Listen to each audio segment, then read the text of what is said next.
Hello and welcome to today's episode of Flight of Freedom. Today I have a wonderful guest, Katie, with me, who is going to be talking all about intuitive eating and how we can reach that kind of holy grail, really, isn't it?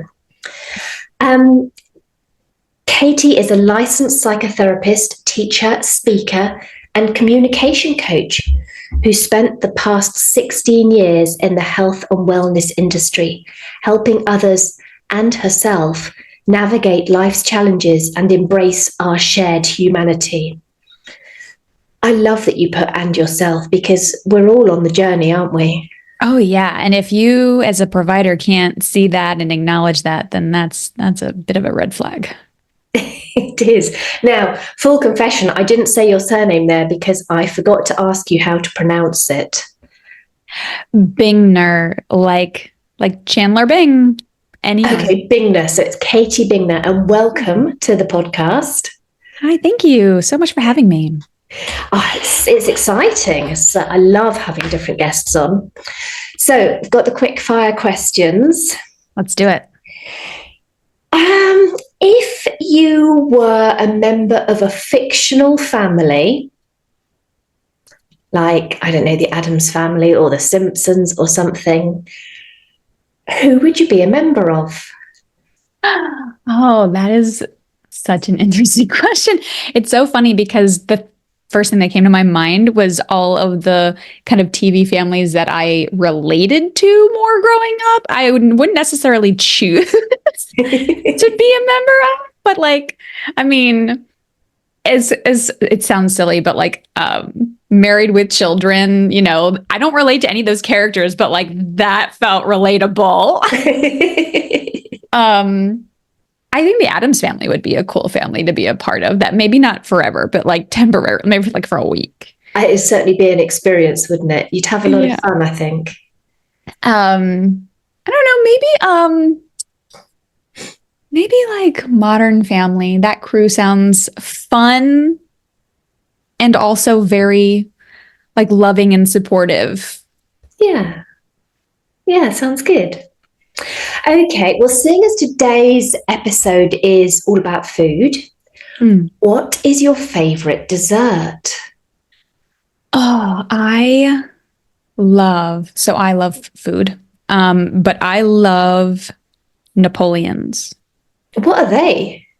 Okay, so Napoleons they're a pastry dessert, and it's layered puff pastry and pastry cream. Oh. So it's puff pastry, pastry cream, puff pastry, pastry cream, puff pastry. So it's this kind of tall, narrow guy. And then on top, sometimes there's powdered sugar, just sprinkled on top. And other times there's a powdered sugar glaze. I prefer the glaze. I have never heard of them. Do you know what came into my head when you said Napoleon? What? When I was a child, we used to have an ice cream in the UK, just like a big tub of ice cream. Yeah. That had pink, chocolate, yellow, strawberry, vanilla, right? Yeah, and that was Napoleon ice cream. And we have that too. Ah, so that's what came into my head. Yeah, that's totally Napoleon too. It's Napoleon ice cream. Yeah, but it's so I guess there's a twofer there, but no, yeah, the pastry Napoleon. Wow. That I would have to say that would be my favorite. Yeah. I'm going to Google it because I've never seen that. I don't think it's something we get in the UK. No, well, I've gone on my own journey over the last 3 years around, health and gut issues, and I've had to really rearrange what I eat, what's good for my body to eat. And so I make them.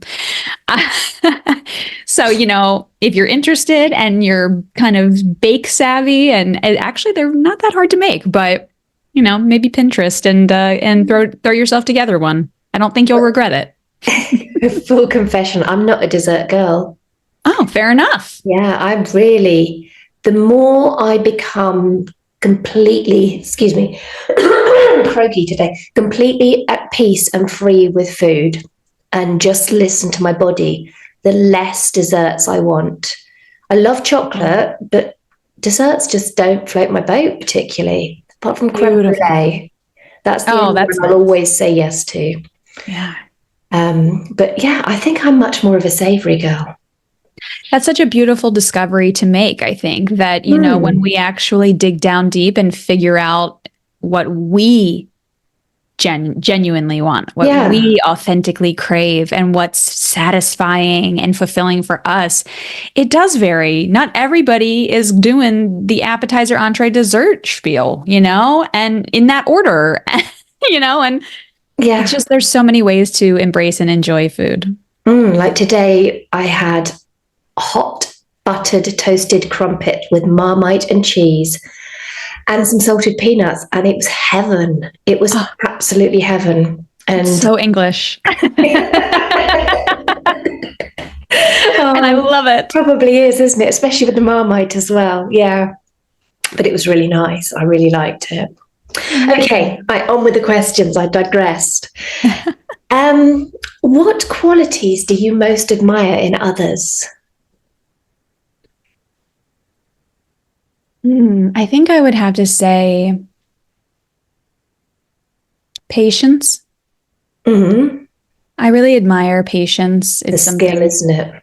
yeah, it's something that I feel like is a one of those particular values of mine that once I got clear on that being a value, is it's just kind of something that I keep moving myself toward consistently. Oh, I'm sorry. Hold on. You okay? My dog is coughing. Oh, Make sure he's okay.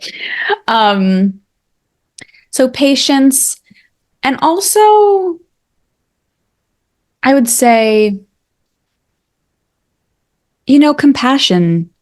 And beautiful.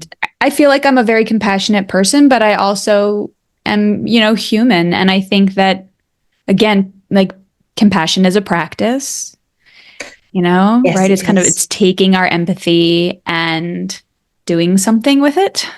Mm-hmm. And, and I'm always in awe, of when I see compassion at work in front of me. It's always just a really beautiful thing. Yeah, it is totally beautiful. Absolutely lovely qualities. And yeah, patience is very much, it's a practice that I'm always practicing, but Exactly. I still feel like I have a long way to go. Don't we all? I honestly.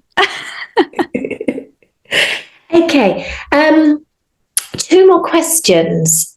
What would you say has been the best piece of advice you've ever been given? Mm. Wow, these rapid fire questions are epic. Best advice.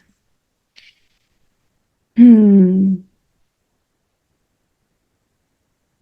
That's like a thinker for me. I guess I would have to say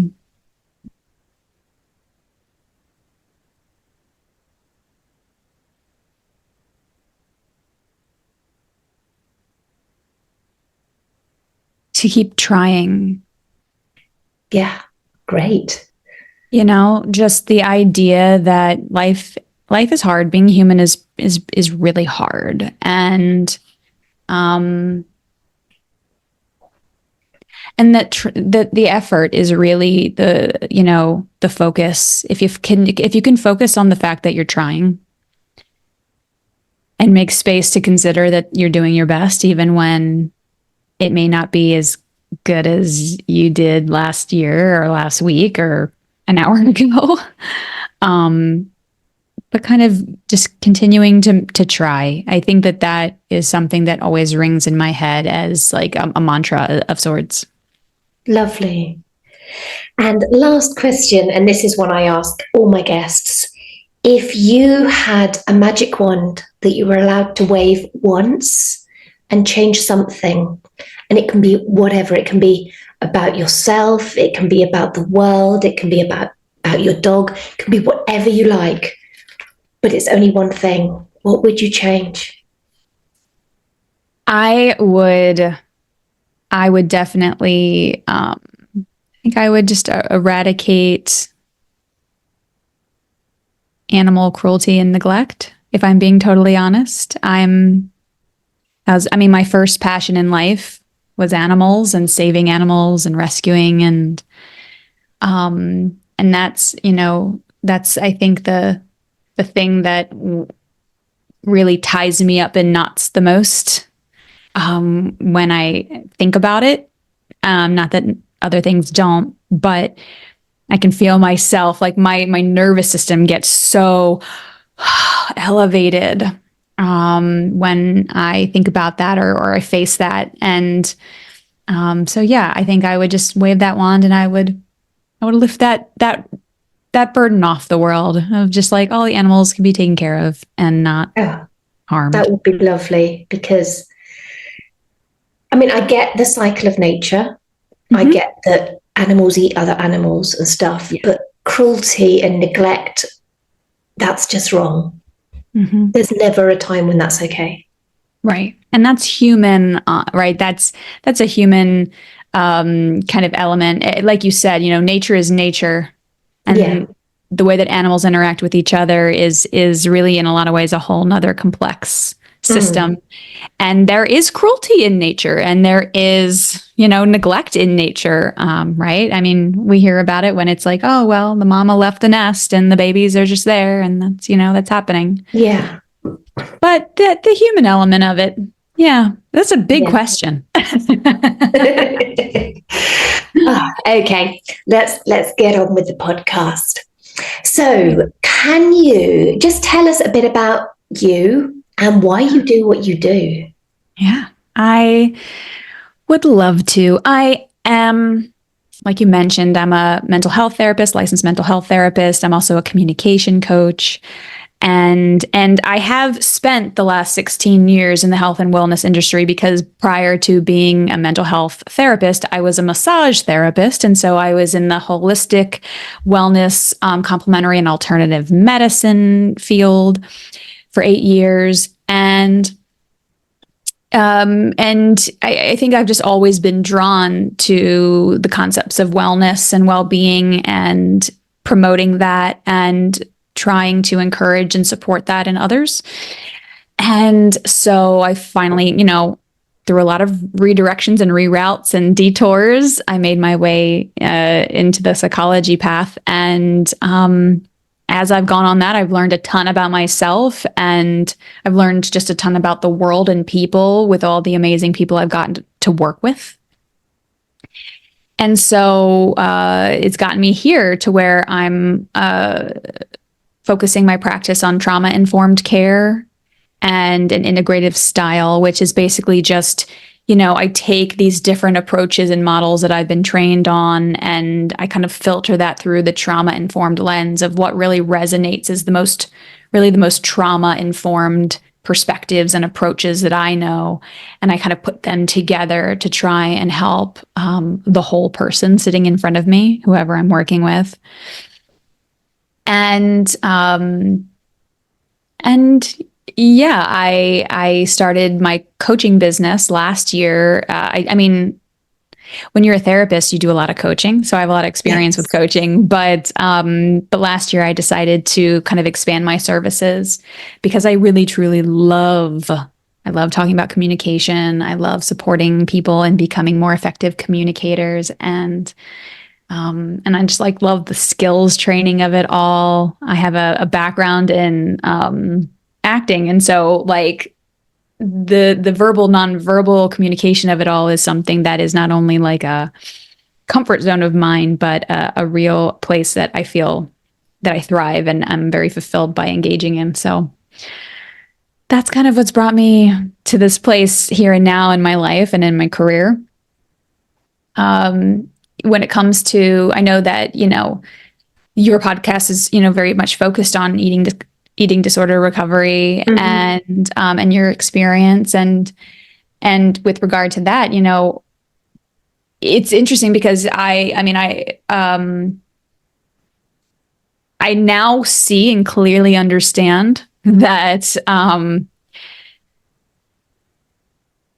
disordered eating disorders, they really are far more invasive and far more common than people realize. So much more, yeah. And it's so much more than food. It takes over every single aspect of your life. And it actually struck me when you were just saying about communication issues, because what just came into my head then is actually an eating disorder is a communication issue with yourself. In so many ways, yeah. It's a huge communication issue with yourself. Yeah. It's, you're right. It's so relevant in the way that we listen to our body cues and in the way that we respond to them or not. Or become completely disassociated from all of them. Exactly. Which I certainly was. Mm-hmm. So, how did you learn about intuitive eating then? I was really fortunate that early in my career, I met this wonderful dietitian. Her name is Sarah Ganganis. She's in my area and of Maryland. And we met up because we were coordinating care for a mutual client. And this client had, just come out of inpatient treatment and for an eating disorder. And I and Sarah were a part of the treatment team in the recovery and post IP process. And that is when I was introduced to this concept of intuitive eating. I had never heard of it before. And it was a game changer, honestly, for me personally and professionally. Because I'm a big proponent of if I'm going to introduce, if I'm going to teach, if I'm going to treat people with certain methodologies, I should really have as much understanding and experience with them as possible. And so I've gone on my own intuitive eating journey, as well as, educating and assisting people in theirs. And so it was very much a huge eye opener. This was a perspective that is just so against the grain. When I first heard of it, I was like, wait, what? Wait, no, seriously? You can listen to your body and not control your food? Like, don't be ridiculous. Come on. We all have to control our food all the time. Come on. How would you just do that? How is that even possible? And I was just like, this is a concept I've never even considered. But then we trust our bodies to know everything else. When we need the toilet, when we're thirsty. And when you start getting into it and looking at it, you're like, well, why did we ever stop trusting our bodies in the first place? Mm-hmm. Yeah. And it kind of comes down to money, doesn't it? That's an element of it, certainly, isn't it? Yeah. I mean, I think that, our complex relationship with our body is so multifaceted. It's individualized, but there's also so much overlap, but, culturally speaking. And I just honestly, what I've been able to kind of figure out over the years is really understanding that I think it's like a pigeonholed way of looking through the lens of eating disorder through my work. And instead I kind of I feel like recognizing that intuitive eating is very much like a necessary tool for the majority of human beings. Yes. Oh, so much. Right? Like there's just so much that works against us that really, like you said, disconnects us from our body, reinforces the disengagement and the dissociation from what our body is saying it wants, it needs. And it's just so much more prevalent than people realize. And so I don't try to kind of look at it as like, oh, okay, this person is coming to me for treating an eating disorder, or, oh, this person is concerned about some disordered eating habits. Like, it shows up almost all the time. I mean, particularly in female identifying clients, predominantly in my experience, but certainly not exclusively. But I have a hard time I would have a hard time identifying, I think, even one client that I've worked with in the past 9 years that hasn't in some capacity expressed a difficulty and struggle with body and food. I think we're taught from a very young age to stop listening to our bodies. 100%. I think I remember, and this is not me blaming my parents at all, but I remember being told, you have to finish your dinner. There's children starving in Ethiopia. 100%. Yep. What they were going to do with my leftovers, I don't know. How what I ate would affect them, I don't know, but it was quite powerful at the time. And so, I mean, babies eat intuitively. Mm-hmm. Young children, toddlers eat intuitively. They tear around at 100 miles an hour, stop, grab some food, then start running around again. And they just eat whenever they want to. Mm-hmm. And then all of a sudden we start being taught to not listen. Mm-hmm. So it starts really, really young. It very much does. And I think a lot of that does play into generational trauma. Yes. And the judgments and the beliefs and the behaviors that the caregiver holds. And again, you're right. That's not a blaming. That's a recognizing and an acknowledgement of what is reality. Which is, if we step back and we look at, like, this is clearly something that's passed down. Yes, I did the same to my children. Yeah, and I knew no better. Right. It's not intentional in the sense of I understand that this is not healthy. I understand that this is harmful, and I'm still going to do this anyway. Right? No, there's so much wrapped in to our sense of identity and the way that we judge our body, the disgust that we hold toward our body, the deep shame that we hold toward our body, and then in turn food. Right. And particular behaviors around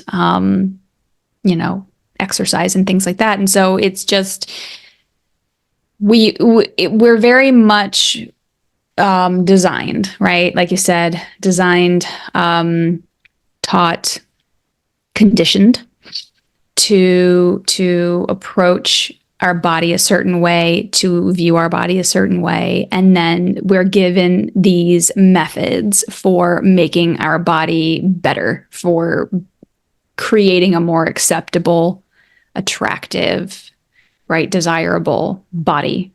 Mm-hmm. Yes. And that's kind of where, like, diet culture really, it's like this insidious relationship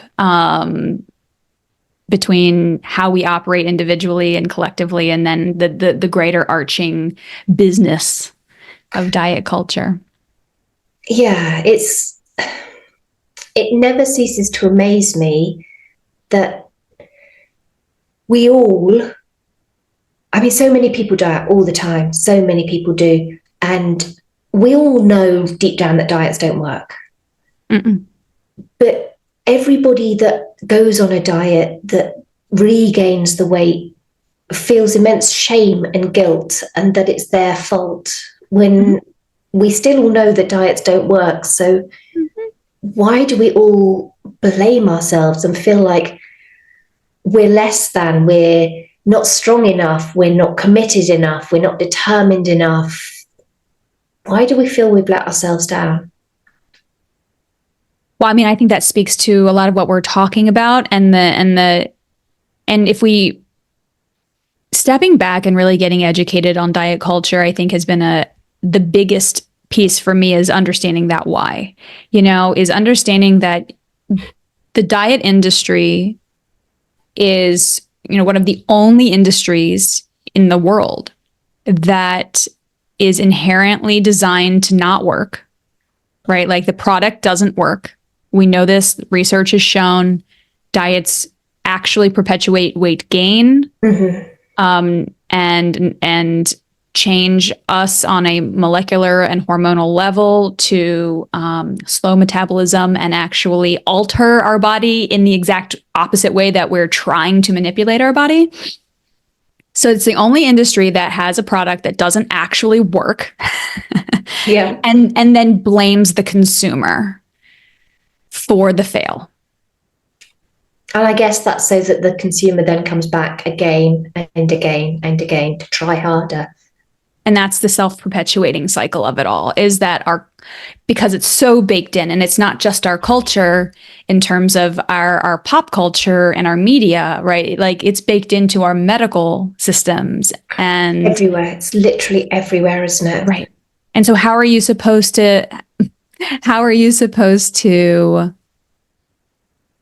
gain any insight about this really insidious, harmful process feedback loop when it's kind of like the saying of, when you're a fish in water, you don't realize you're swimming in water. This is just your life, Yeah. It's the air you breathe.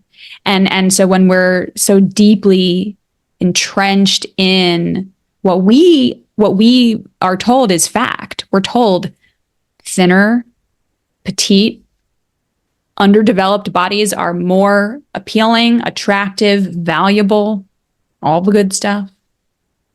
And that's a fact. And then we have our medical providers, the people that we really look to tell us if we're okay or not. And then we have them, lecturing people and shaming people when they come in about how much they weigh and their BMI and all that nonsense. And so that's not to say that our weight and our body don't play into our overall health. It's that this is not a reasonable measure of health in and of itself. No, it's not at all. So tell me, or tell us, what is, if you can sum it up, what actually is intuitive eating then, for those that haven't heard about it? Because it's not just eat whatever you want whenever you want, is it? It's not. The thumbs up keeps going. I don't know if that'll appear on the video or not. I'm intrigued. It might. Oh, it will. Yeah, I was going to ask you, do you just do audio or do you also do the recorded? Because it's just going to be thumbs up all day. Keeping it light here. But yeah, so it is and it isn't, in the sense that when we venture into the world of intuitive eating, it's really, like you had mentioned before, it is all about learning to attune, learning to listen to your body's cues, right? We're talking about things like fullness cues, hunger cues, and then responding to them effectively. And effectively means in a way that truly honors your overall well-being and health. And I think that's the kind of the piece that comes into play that winds up being very individualized. Yes. Because we're all built differently and we all have different needs. And so what is going to be, right for me, right? Like I think I mentioned before, right, that, I've gone through a health journey of my own with my gut health that has forced me to eliminate certain things from my intake, from my diet. And that is not something I'm happy with. I'm very disgruntled about it. For anybody who has been through that, I just want to kind of give a shout out to the grief and loss that is related to losing a connection to food like that, because that's a very real thing. It's a very real thing, and it gets really complicated when you're on an intuitive eating journey, especially if you are in recovery of some kind, and then you're told, okay, so your gut keeps inflaming because of this type of food or this particular thing, and you're gonna benefit from not eating that anymore, and that gets really complicated. That's even more complicated in eating disorder recovery, because when you've been having a really restrictive diet, your gut's going to be inflamed at everything. And so if you were then to eliminate what inflames your gut, you would continue to be restrictively eating. Which is really, I think that highlights the difference between the process of recovery from an eating disorder and some other condition going on, right? And so, for example, I was diagnosed with something called SIBO, and it's very like, I don't know if it's particularly rare, but it's very unknown. Not a lot of people know what it is, but essentially it's a imbalance of the gut bacteria. There's too much bad gut bacteria that overtakes, and there's not enough good gut bacteria, and it was causing major issues for me.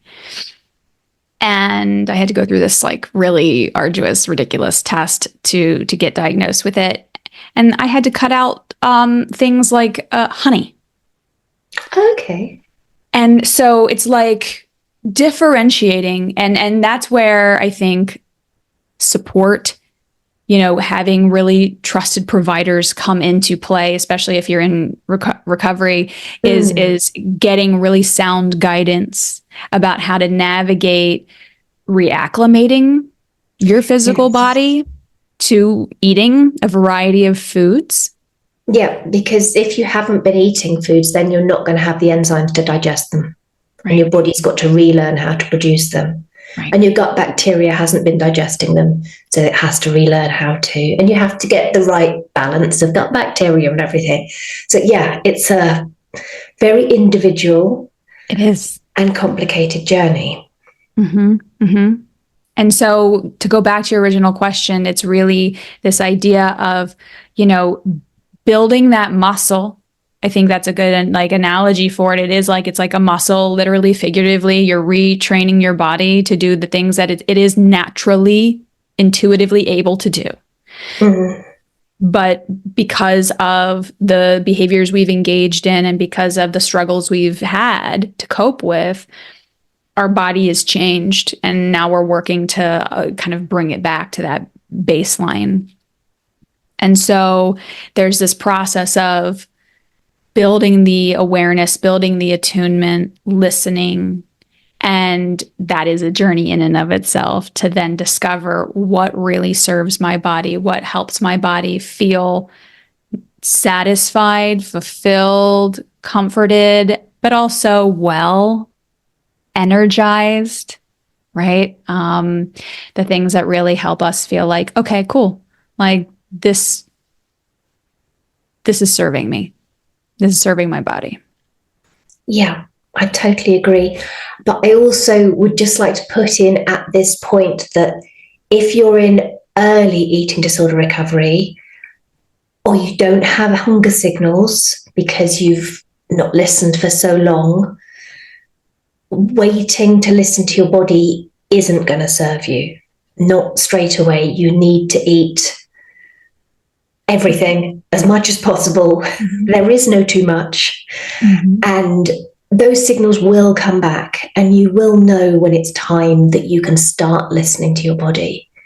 But to begin with, just getting that nourishment in is the most important thing you can do. So learning to eat intuitively is for a little bit further down the line. Exactly. This is a part of the longer term recovery process. Yes. Yeah, mm-hmm. Very much so. But I'm glad that you mentioned that, because that's absolutely right. There's the acute phase that needs to be really addressed effectively to make sure that just the body is able to learn how to function again. And you're right, that is very kind of complex in how it's going against what feels right, because what has felt right is to whatever, fill in the blank, whatever the disordered pattern was. Mm-hmm. And so your providers are going to guide you to do stuff that feels so wrong.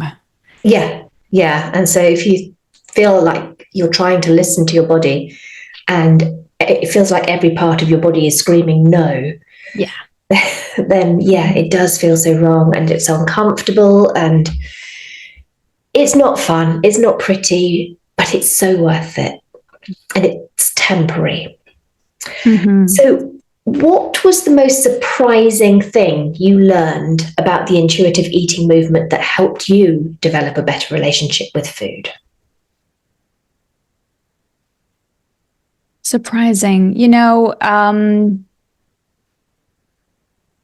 I think the things that shocked me the most were the truth bombs about diet culture. In the process of really learning about intuitive eating and I, just so you know, everyone knows kind of where I was coming from, like the intuitive eating workbook, the intuitive eating book by Evelyn Tribole and Elise Resch. That's what I've used in my work and in my personal journey. And it was really the diet culture stuff that got me. The other stuff, I think, because I had been in, complementary and alternative medicine for so long before I started doing this work, it wasn't as much surprising as it was like, okay, that makes sense. I didn't think that way before, but that adds up. Cool. Okay. I'll keep working with that. But it was the diet culture truth bombs. That's how I like think about them. And because they still shock me to this day. I mean, we mentioned one earlier that,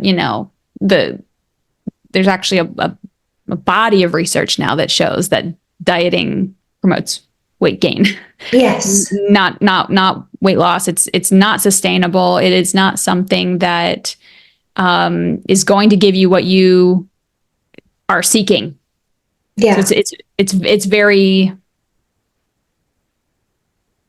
manipulative.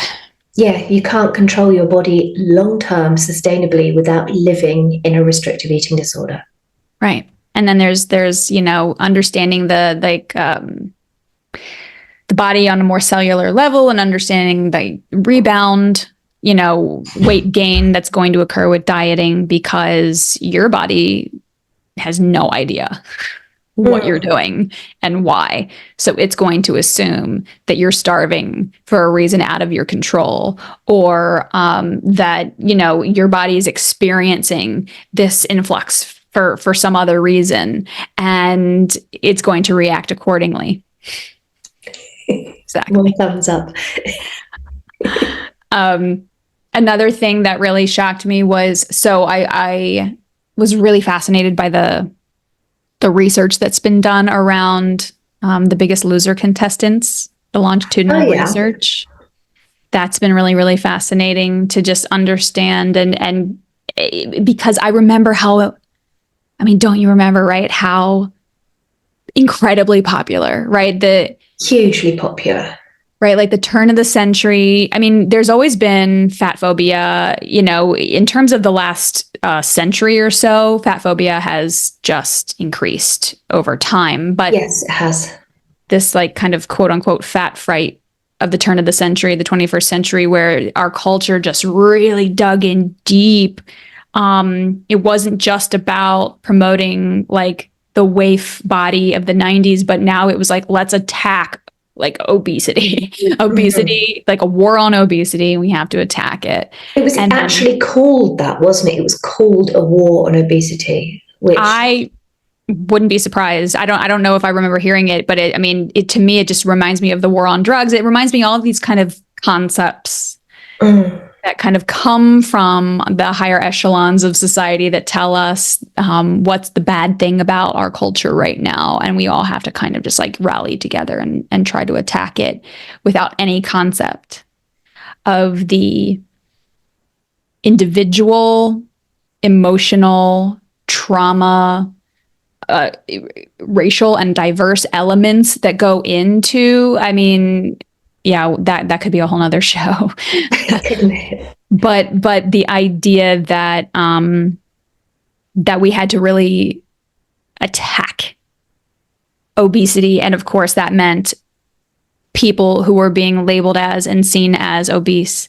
And so, all these shows, right, all these very popular shows popped up, and Biggest Loser, of course, was one of the most popular ones. And just to hear that, like, 6 years after they did like longitudinal research, right? And you are, maybe familiar with this, but, they followed up 6 years after contestants' metabolism was still suppressed by 500 calories on average. Wow.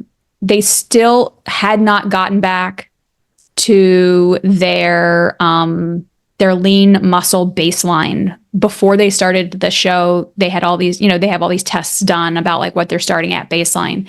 And because of the show and what they went through, their body began to cannibalize their own muscle tissue. Mm-hmm. And they still, after 6 years, had not gotten back to their pre-show muscle tissue levels. And they still had lower levels of leptin, which is a hormone that triggers fullness cues. And right. And so it was just this really long-term serious impact on the way that their body functioned. And it really does speak to the damage that dieting can really do to our body. It's everywhere, though. That's the trouble. You cannot go out to a place that's populated with people without coming across some form of diet culture. Yep. So how can we navigate this? Particularly for people who are in recovery from an eating disorder, where it is so triggering to come across all this stuff saying, oh, you shouldn't eat the cake, you shouldn't eat the crisps, or I think you call them chips, don't you? Yeah. Chips are fries for us. Oh, I know. Well, yeah, you can call whatever you need. I can translate it. But yeah, all the stuff that's actually the high fat, high sugar processed food that is actually some of the best things you can eat in recovery, mm-hmm. because it's easy energy for your body. Mm. How can we help people negotiate this horrendous diet culture that has literally infiltrated the air we breathe? That's a big question. And, I think we were talking about earlier how this process is it's a journey. It goes in phases. Mm-hmm. And the beginning phase looks very medical and very rigid. And as you venture into the following phases of life, in recovery, you wind up looking at some of the more deeper struggles, right? Struggles around self-compassion, struggles around internal narratives, right? And a lot of that plays into coping with what I always call, you're swimming upstream and you're surrounded by whitewater rapids when you're doing intuitive eating. Like you're trying to swim against the strongest current there is. Yeah. And really normalizing that struggle for people. And that's where the support comes in. The support is so vital, because if you don't have a very intentional set of support around you that says, no, like this really does align with what you say is right for you and how you want to live. And yes, there's like a total echo chamber of diet culture that we are just deafened by as soon as we walk out of the house, even when we're not, when we're in everywhere, it's everywhere. And there will be constant triggers around us. And just so having that rooted sense of support and just constant reminders until it becomes more and more internalized, right? We kind of build over time a sense of resilience to the uphill battle that we're facing. And one thing that I really love in the beginning process that I love, I get it. It's from the workbook. Mm-hmm. And they do this kind of early on because, this is the part that you got to focus on first, is like, how are we going to deal with this? How are we going to cope with this stuff? And how foreign it feels. And, how do we build intuition? Right? Like, how do we build that? And I love this exercise that they suggest doing, which is like writing your name with both hands.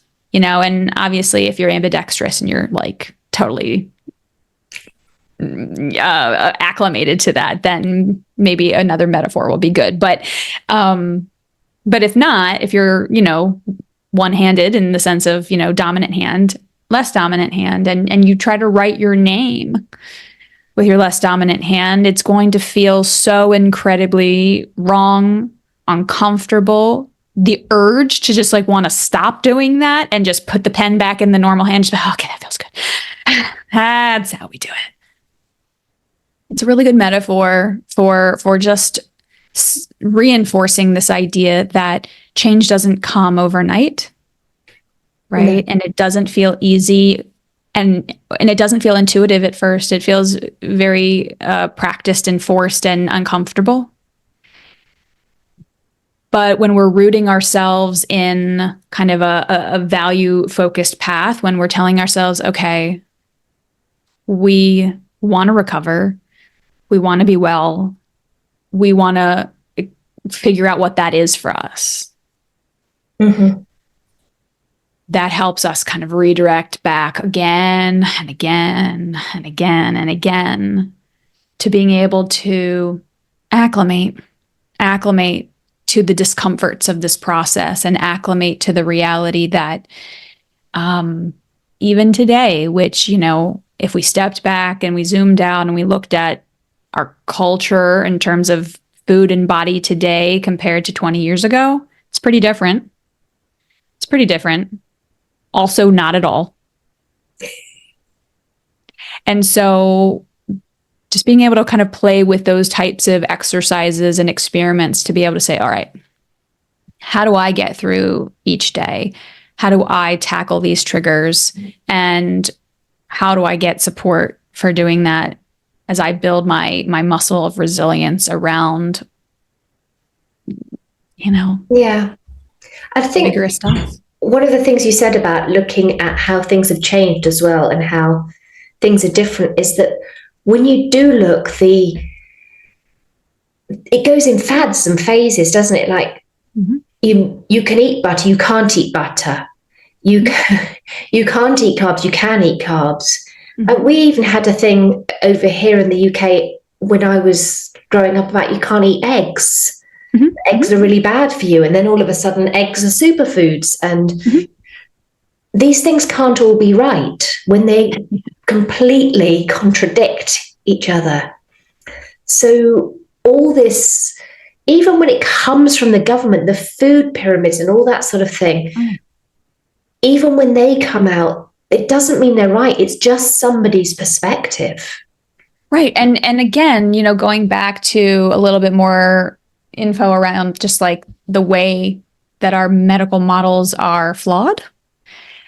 I think BMI is a perfect example of that. Bullshit, understood information. Oh, I love it. Yeah, exactly. So you know what I'm talking about. But for anybody who isn't familiar, and this, again, this is like a whole thing. I encourage people to do their own research and educate themselves on like the history of BMI. But BMI is based in eugenics, which is, a kind of a 19th turn of the 20th century pseudo-scientific movement that really promoted, quote unquote, kind of breeding the ideal race of human. Yes. And eradicating quote unquote defects, which included elements of race and weight, so this was specifically designed to target, women of color. And again, it's this idealizing then, this fetishizing of white bodies. And it's not based in actual individual health and wellness. A lot more information has come out on BMI in the recent years. And, some of the most audacious things are kind of like, well, when you think about really elite athletes are considered obese, right? And didn't something like several 100,000 Americans become obese overnight? Change the numbers. Like, wait, right. What? Yeah. And so the bottom line, I think, is that again, as you explore intuitive eating as a potential journey for you in trying to exist more authentically, trying to exist in a way that is self-compassionate based and building, and which is, again, that's radical in and of itself. I mean, self-compassion is not supported mentality, at least not in Western culture. It really? is on this podcast. Yeah, I know, right? It's more about self-compassion. And our little subset here, yeah. Yes. But the greater, right? The greater, again, kind of like grain, not for it, doesn't support it, has a lot of judgment around that idea. But if we can continuously kind of root back in that understanding that that stuff is out there, and yes, it's like, I got to have a doctor. Okay. Well, I've worked with a lot of clients on how to self-advocate, how to communicate effectively to their providers, those who particularly are in recovery who say, I haven't been to a checkup in probably like 4 years because they make me get on the scale. The scale's a trigger. I don't want to even put myself in that position. It feels unhealthy to go to the doctor. Yeah. And these are the kind of spaces where we can practice that resilience, where we can start to practice that follow through around saying, okay, so how do I go to the doctor and tend to my health in the ways that I need to? And also, how do I self-advocate and say, hey, you don't actually need to weigh me in order to determine if I'm having health issues or not. So I'm not going to do that. Take my blood pressure. Yes. You want me to get some lab work done? All right. Sure. You want my height? Not a problem. There's very little that actually needs your weight anyway. Exactly. It's not a diagnostic tool. Yeah. Certain medications need to be based on weight. And I had a DEXA scan where they needed my weight, but I asked to be blind weighed. Yeah. So there's a collaborative, what you're highlighting is there's a collaborative approach that can be taken where it's like, okay, so I'm not going to come in for checkups and get weighed because that's just a part of the way that I exist now is I'm not weighing myself and I'm not trying to focus on whatever the scale is saying. And so that is part of my recovery. It's part of how I'm living. And also if the doctor is like, well,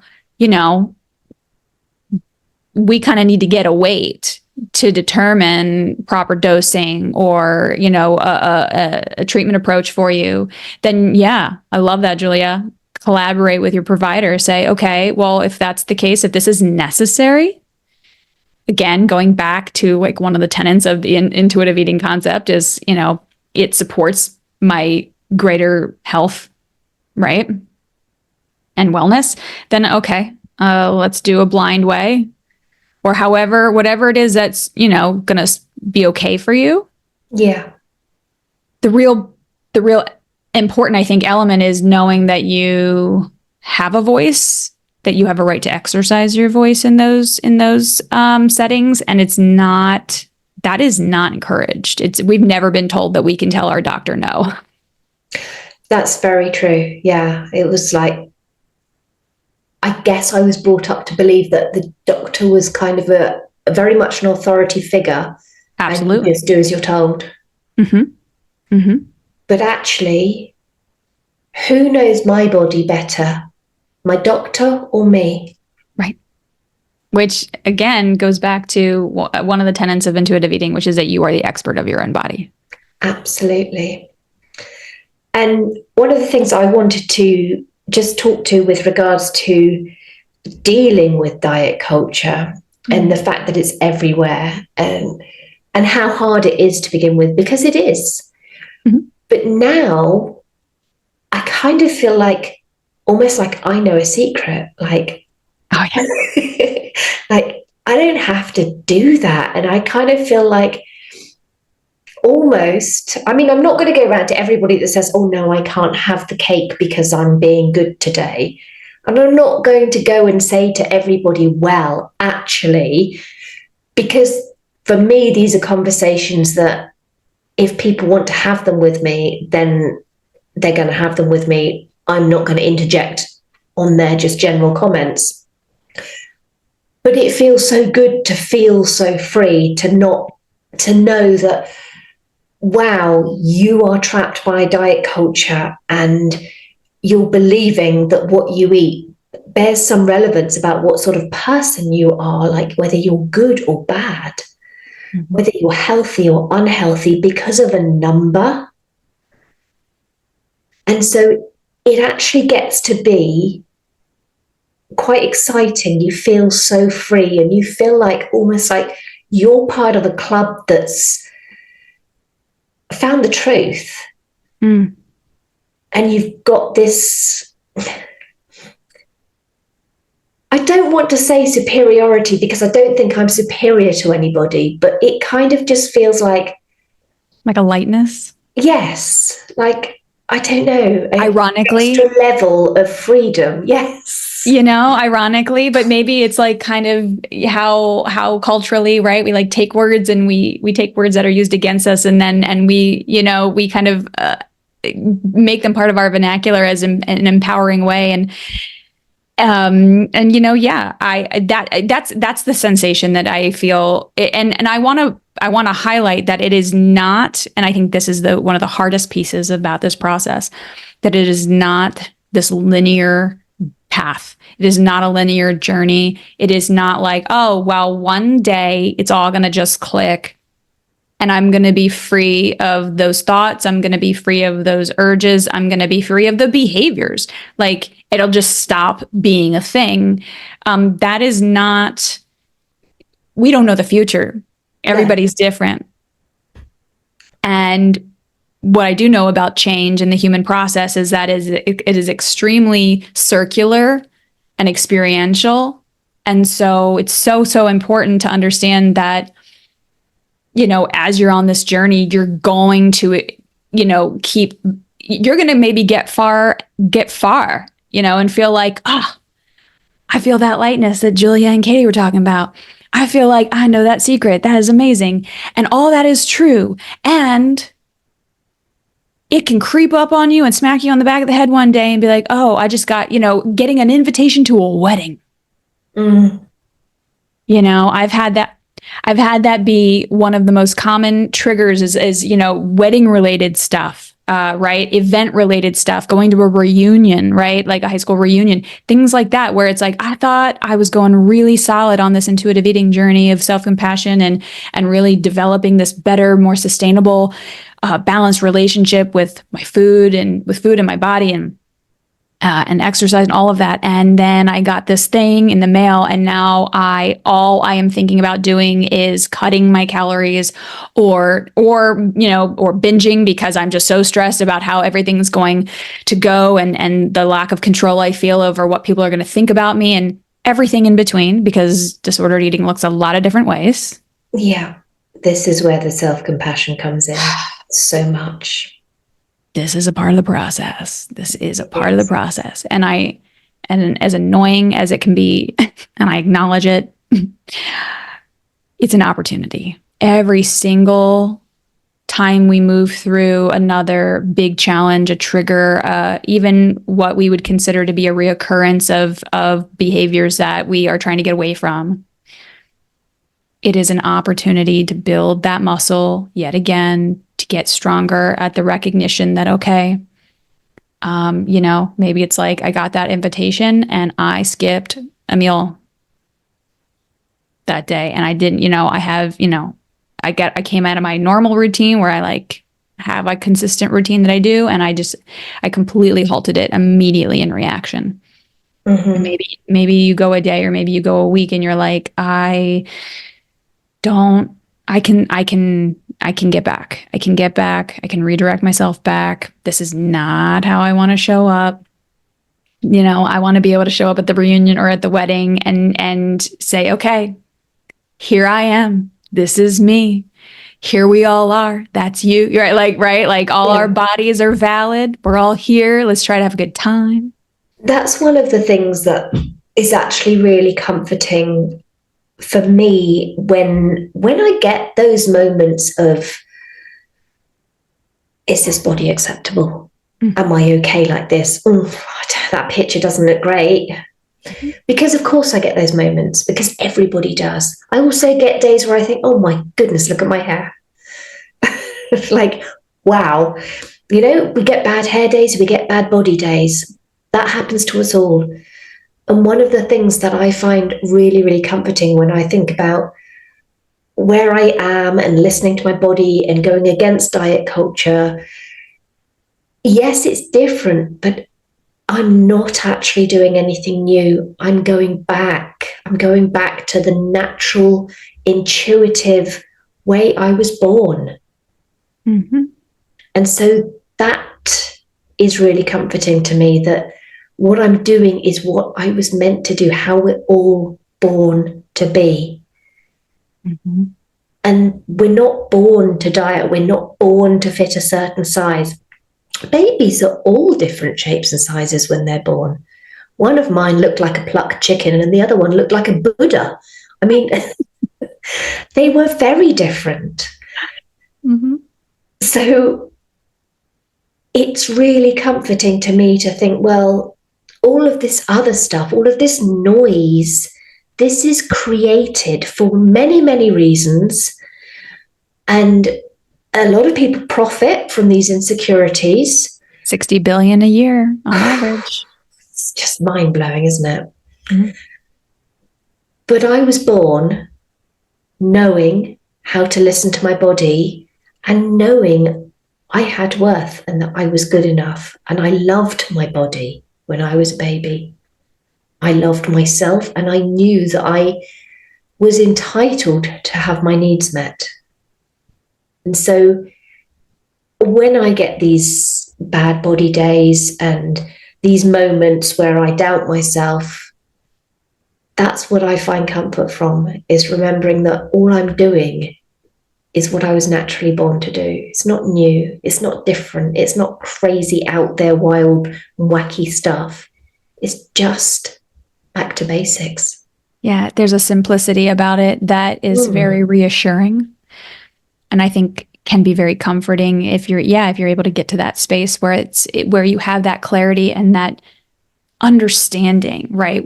When we are immersed in diet culture, we don't see the insidiousness of it. We see the bodies that we're supposed to have that we don't, and we see all the avenues on how to get there, and you better get there as quickly as possible.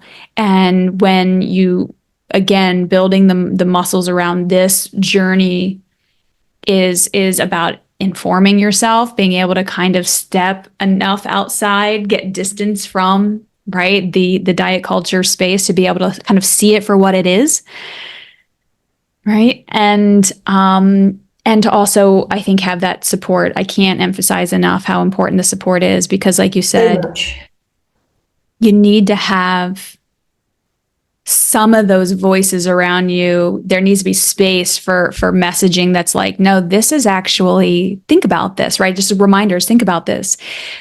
This path is honoring who you are from the moment you're born. Yeah. Right? In the sense of the natural simplicity of being a human being. Now, how does that feel when you think about that, right? Compared to chasing after another diet fad to try and lose whatever pounds because whatever reason, because the treadmill, the metaphorical and literal treadmill that they keep you on to distract you from the reality that not only does this not work, but it is not necessary for us to live well, whole, fulfilling lives. In fact, it robs us of a lot of meaning, if anything. It does. And it also focuses so much on the you'll be happy when. Exactly. Right. You'll be happy when you reach this weight. You'll be happy when you get this income. You'll be happy when you drive this car, when you have this relationship.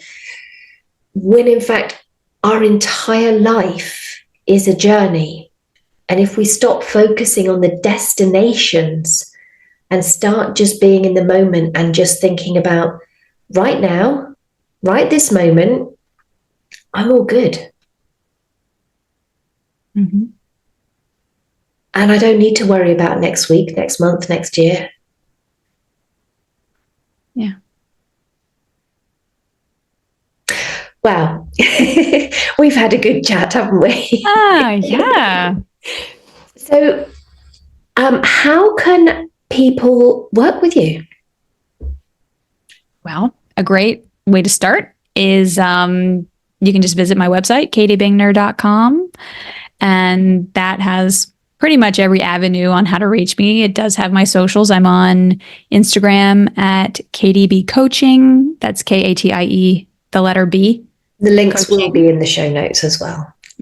Thanks. And I'm also on TikTok and Facebook. I have a free Facebook group that I launched January 1st called Communication Skills for Connection. And I invite and welcome anybody to join. Again, it's a free resource and educational group. And so I offer a ton of free resources on there. I do just about a weekly, what I call a communication lab, where I get on live and I talk about a topic that the group chose around communication. And it's all really about supporting people in their effort to become more effective communicators and, kind of the how to do it and the why it's so hard to do it. And yeah, you can reach me directly on socials, or you can contact me through my website if you have any questions about what I offer or anything else. Absolutely beautiful. And what would you like people to take from this episode? Oh, so much. But if I had to pick one thing, it would be that, gosh, I think it almost comes back to one of the questions that you asked me in the beginning of my answer was trying. The best advice I ever got, right? Just keep trying. I think that might be the big takeaway, is that acknowledging every day, over and over that this is not easy work. It's not easy to be human. No. And it's not easy to move through the adversities that we come across. But if we keep trying, if we keep putting one foot in front of the other, and it's going to look different day to day, and that's okay, right? Can't do it perfectly because there is no perfect journey. No such thing, right? So if we let that fade and we really bring in that idea that effort, just some effort is enough, then it's amazing the places we can get ourselves to. And so that's what I would encourage and hope that listeners would take away is that maybe intuitive eating sounds like an idealistic destination, but it's in fact not a destination. It is a process. It's a journey. It's a path. And you're going to walk a path anyway, so you might as well give that one a try. Yeah, absolutely. Thank you so much. Thank you. And yeah, just when you show up for yourself, wonderful things happen, right? So true. Beautiful. So thank you, listeners, very much for listening again every week. I appreciate you so much and send you all so much love. Without you, there would be no point in doing this podcast whatsoever. So it's absolutely brilliant. You come every single week and listen. And Katie, thank you so much. You've been an absolutely wonderful guest. I think we could probably chat for hours. I'm sure. But I think we have to wind up at some point. So it's been absolutely fantastic chatting to you. And you too, Julia. Yeah, I will see everybody next week. Thank you.